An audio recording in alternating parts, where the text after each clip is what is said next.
Wow, videos como estos son muy impactantes.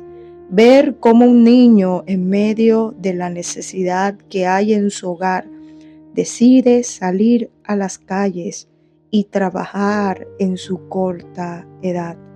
Un trabajo duro, fuerte para él, pero con intención de llevar algo a casa, ya que su papá no está y su mamá está con niños pequeños y trabaja desde casa, pero lo que obtiene no es suficiente para todos.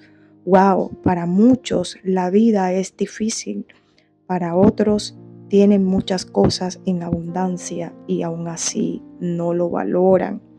¿Qué opinan ustedes de esta escena que acabamos de ver? Déjanos tu opinión acerca de esto en uno de los comentarios.